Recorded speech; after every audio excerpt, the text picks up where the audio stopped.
Bonjour à tous, nouvelle petite brève de cuisine sur le sujet de la sécurité. Alors brève de cuisine qui va peut-être être un peu plus longue que d'habitude car on va traiter malheureusement d'un cas qui arrive sans doute assez souvent, mais là particulièrement ça m'a touché tout simplement parce que ça c'est arrivé dans une ville que je connais très bien, c'est la ville du Coteau. Alors la ville du Coteau, pour ceux qui ne seraient pas du coin, c'est on va dire une sorte de commune de la ville de Roanne, qui est une ville beaucoup plus importante, donc c'est dans le 42. Nous sommes ici dans le 69, mais pour diverses raisons, il se trouve que je connais assez bien cette région. Et donc le Coteau, j'y passe très souvent, et pour tout vous dire, je vais même sans doute y passer ce week-end. Et bien voilà, une mésaventure comme sans doute beaucoup d'autres sociétés en ont vécu, sauf que pour ce monsieur, ça sera sans doute la dernière, en tout cas dans sa société qu'il a créée il y a 16 ans. Tout a commencé début mars de cette année par une attaque d'un ransomware, donc ça commence souvent malheureusement comme ça, les problèmes en informatique aujourd'hui. Un ransomware qui lui a donné beaucoup de fil à retordre, tout simplement parce qu'il avait chiffré 16 années d'activité. Alors dans l'article qui est là, j'ai pas bien compris si il avait son infrastructure ou son informatique uniquement dans ses murs ou s'il avait une partie en cloud, mais toujours est-il que ça a touché son site web, ça a touché tous ses fichiers, toutes ses archives, donc les fichiers c'est les fichiers clients, pour un agent immobilier il a beaucoup de clients évidemment qui sont des acheteurs ou des vendeurs, et bien l'intégralité de ces datas ont été chiffrées. Impossible pour lui d'aller déchiffrer rapidement ces données. Il y a maintenant quelques jours, donc là je vous tourne cette vidéo, nous sommes fin mai, il y a quelques jours il a décidé de jeter l'éponge, c'est d'ailleurs le nom de l'article, et tout simplement parce que pour lui il fallait tout reconstruire, c'est-à-dire repartir à zéro. Donc je vous laisserai de toute façon en descriptif de cette vidéo l'URL qui vous mènera à cet article, mais voilà. Ça m'a tenu un petit peu à cœur de m'arrêter tout simplement pour vous faire cette vidéo parce que c'est une situation qui est sans doute très fréquente, mais malheureusement dans tous les déboires de la cybersécurité, ce dont on entend souvent parler, ce sont les hôpitaux, ce sont les grandes entreprises, ce sont vraiment les faits très importants, très marquants, sur lesquels les grands médias s'attardent, mais ça c'est la réalité. Voilà, la réalité c'est que ça ne va pas toucher que des hôpitaux, ça ne va pas toucher une réflexion qu'on me fait d'ailleurs assez souvent, c'est « Ah mais moi je ne suis pas la NASA ou je ne suis pas la FNAC, je ne suis pas Interpol, donc moi ça ne touchera pas ». Si, dans la réalité, tous les exemples qu'on vous a d'ailleurs donnés sur notre chaîne YouTube et puis que vous pouvez trouver partout sur la toile, c'est vraiment l'arbre qui cache la forêt, parce que des cas comme ça malheureusement vous devez en avoir beaucoup, et c'est sur ce point là que je souhaitais revenir.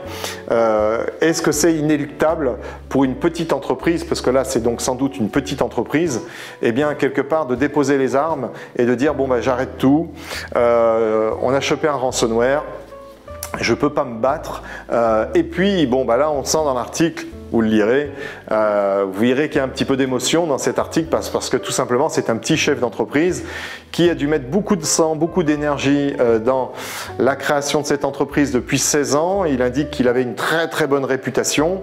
Voilà, un ransomware qui passe par là. Sans doute que la personne d'ailleurs qui avait envoyé ce ransomware ne le connaissait absolument pas, mais c'est sur lui que c'est tombé.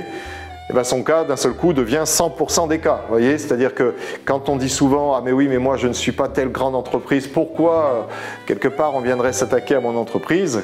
Quand ça vous concerne, vous en moquez un petit peu de la statistique, parce que là la statistique elle vous concerne totalement, donc vous êtes 100% concerné par le truc qui n'arrive soi-disant qu'aux autres. Donc c'est un peu le point de cette brève de cuisine, c'est 1. Ça n'arrive pas qu'aux autres, 2. Les attaques, il faut quand même savoir que dans l'énorme majorité des cas, elles ne sont pas ciblées. Quand elles sont ciblées, c'est généralement pour d'autres raisons et c'est pas les mêmes assaillants, c'est pas la même cybermenace si vous voulez concrètement. Bien souvent, les attaques informatiques sont envoyés comme des filets à la mer, et puis les poissons qui tombent dans le filet, malheureusement pour eux, ils vont se faire étriller un petit peu comme s'ils avaient de grands moyens, et s'ils n'en ont pas, eh bien c'est un peu être la fin. Et là en l'occurrence ça a été la fin. Alors encore une fois, il ne s'agit pas de faire de l'alarmisme ou d'être anxiogène ou catastrophique. Bref, vous savez des choses que nous en tout cas on entend assez fréquemment dès qu'on parle de sécurité, parce que voilà, on est un peu le porteur de la mauvaise nouvelle, mais c'est pas nous la mauvaise nouvelle. Nous on vient porter de bonnes solutions, de bonnes pratiques et surtout quelque part vous aider à sauver, vous voyez, votre entreprise, à faire en sorte que vous ne soyez pas dans cette situation. Même si ce que je viens de vous dire vous paraît anxiogène, c'est une réalité. Cette réalité, quand on la prend en compte, on met les moyens qu'il faut pour ne pas être concerné justement par cette finalité et on s'en sort. C'est pas inéluctable, c'est pas inévitable d'avoir justement des problèmes informatiques. C'est quelque chose qui peut vous arriver, sauf que si vous avez prévu le coup, eh ben vous en sortez et puis ma foi, vous passez à autre chose, vous continuez votre activité derrière sans encombre. Alors, je vous avais fait une vidéo il y a maintenant 2 ans, quelque chose comme ça, sur un thème qui était vraiment en relation avec celui-ci, c'est la sécurité, ça coûte un pognon de dingue. Et donc le biais que j'avais utilisé à ce moment-là était moins violent, vous voyez, que cette newsletter. C'était juste le biais de vous dire, bon voilà, qu'est-ce qu'il vous faut aujourd'hui dans votre infra pour vous protéger de tout ce qui est risque, de cyber-risque aujourd'hui, et puis quels sont les coûts à côté quand votre entreprise s'arrête de travailler. Bon, je m'étais arrêté juste à chiffrer un petit peu les coûts des fiches de paye, vous voyez, des choses, j'allais dire gentilles, parce que je ne voulais pas justement arriver jusqu'à ce genre d'exemple qui, il y a 2 ans, on les connaissait déjà, mais voilà, si on vous parle de ce genre d'exemple, tout de suite, ça peut paraître comme étant le porteur de mauvaises nouvelles, encore une fois. Voilà, là, il y a un petit moment où va falloir s'arrêter et puis se dire les choses. Encore une fois, des exemples comme celui-ci. Là, je vous ai préparé un petit rapport d'activité 2022. Je vais le mettre sur cette caméra. Alors, je ne suis pas persuadé que vous arriverez à lire les petites lignes qui sont en dessous. C'est un rapport qui est fait par un organisme qui s'appelle cybermalveillance.gouv.fr. Alors vous mettez des points entre cybermalveillance et Gouv et vous pouvez vous connecter sur le site web qui vous mettra justement ce rapport. C'est un rapport d'activité de l'année 2022 et plus précisément des risques, du niveau de risque. Cet organisme, c'est un organisme d'État qui est donc là pour aider les entreprises justement à se sortir des mauvaises passes. Eh bien, il y a un chiffre qui doit attirer votre attention et après on parlera donc justement de qu'est-ce qu'il vous faut pour protéger votre entreprise. C'est le nombre de demandes, le nombre d'assistance, qu'a reçu cette plateforme en 2022 et uniquement en 2022. Alors en 2022, c'est près de 280 000 demandes d'assistance sur la plateforme. Ça, c'est la forêt. L'arbre, c'est les 2-3 cas dont vous avez entendu parler, mais ça, c'est la forêt. Et dans la forêt, eh bien, il y a le monsieur qui est derrière moi. C'est clair et net. Il y a un moment donné où si vous n'avez pas mis les moyens qu'il faut, vous faites des demandes d'assistance auprès de plateformes comme celle-ci. Et en plus, là, je peux vous dire que la forêt est peut-être petite parce qu'il y en a qui n'ont pas fait appel à tout simplement cette plateforme donc, du gouvernement. Il y en a qui ont fait appel à des prestataires comme nous. Il y en a qui, malheureusement, n'ont pas eu le temps de faire appel. Et puis, il y en a qui ont leur service informatique en interne qui a peut-être pu remédier à la situation sans faire appel à cette plateforme. Toujours est-il que là, c'est un chiffre qui est concret, c'est un chiffre surtout qui est très très honnête, vous voyez, qui est inattaquable. C'est le chiffre du gouvernement, c'est simplement retracer les gens qui sont venus demander assistance. 280 000 demandes. Si ça ne fait pas réfléchir les plus réticents, franchement, je ne sais pas ce qu'il faut parce que, bon, voilà, vous donnez des exemples comme ça, on préfère éviter, mais néanmoins, c'est la réalité. Donc, face à cela, qu'est-ce qu'on doit faire ?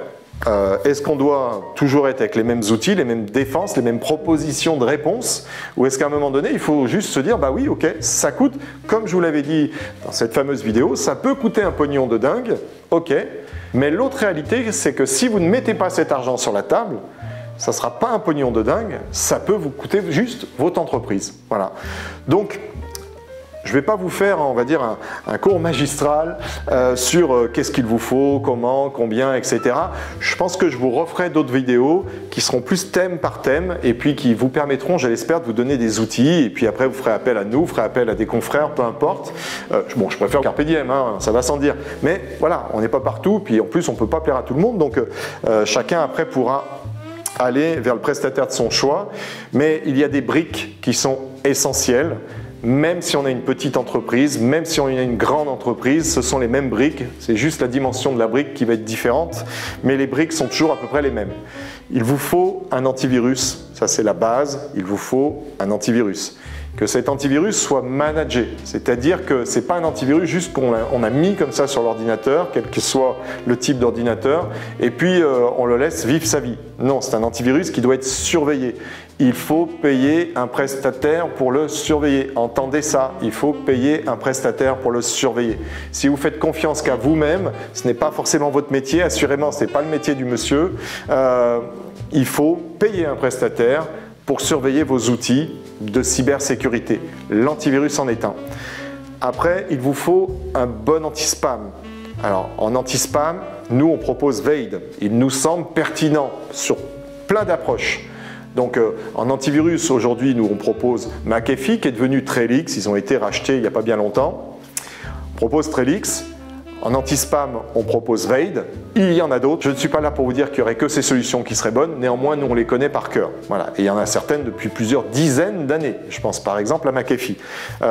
Veid est une solution qui est plus qu'éprouvée. C'est en plus une solution française d'anti-spam. Alors, s'ils étaient là, ils vous diraient non, on ne fait pas que de l'anti-spam. C'est vrai, c'est une solution de cybersécurité. Aujourd'hui, ça fait bien plus que de l'anti-spam. On ne peut pas appeler ça juste un anti-spam. Mais pour aller vite, on va dire, voilà, il vous faut un firewall. Alors derrière le mot firewall, tout de suite, ça fait penser à beaucoup d'argent. Ça peut faire penser effectivement à des dépenses. Peut-être que vous auriez tendance à qualifier comme étant des dépenses un petit peu pour la NASA. Ce n'est pas pour la NASA, c'est pour protéger votre infrastructure. Voilà. Et votre infrastructure est au moins aussi importante à vos yeux, j'imagine, à protéger que l'infrastructure de la NASA. Ça va être la taille du firewall qui va être différente. Donc un firewall va vous protéger tout simplement de ce qui rentre et ce qui sort. Et dans d'autres vidéos, je pourrais vous en parler, par exemple des ransomware. Un firewall peut être une très bonne réponse justement à un ransomware qui aurait réussi à rentrer dans vos infrastructures. Et ça peut l'empêcher de s'activer.